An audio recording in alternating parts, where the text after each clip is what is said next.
Wonderful question. Thank you for posing that question.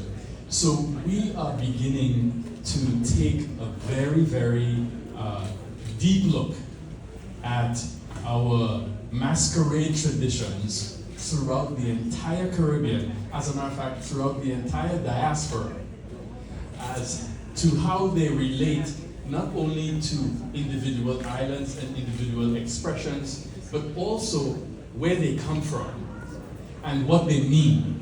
Because as you saw even in Baba's presentation on Gele Day, the masked traditions have very, very specific information. They tell a story. And in that story is the history, is the philosophy, the theology of the people from where those masks and from where those masquerades come. Those masquerades will proliferate all over Africa, but nowhere have they been more central than in Yoruba land, in particular in the masquerade of Egungun, of which there are so many that it would take years and years and years of research to recount and to really document, which is one of the projects that we're actually starting on very, very soon.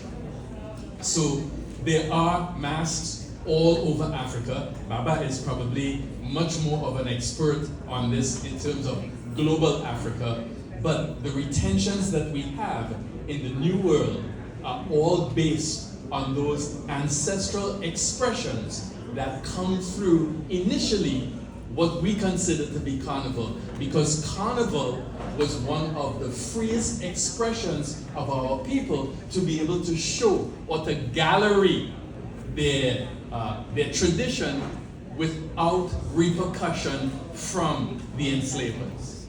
It was the time that was allowed to the slaves and also the time at free men under colonialism to be able to show that traditional expression. So we used masquerades then, and so we have the evolution of the Mokojumbi, and we have the evolution of the Piero Grenade, we have the evolution of the Jonkuno in Jamaica, in the Bahamas, etc. All those masked traditions are part of one expression, and that is African ancestral expression that tells a story about the people, about their struggles, about their theology, about their history, and about their philosophy. Okay?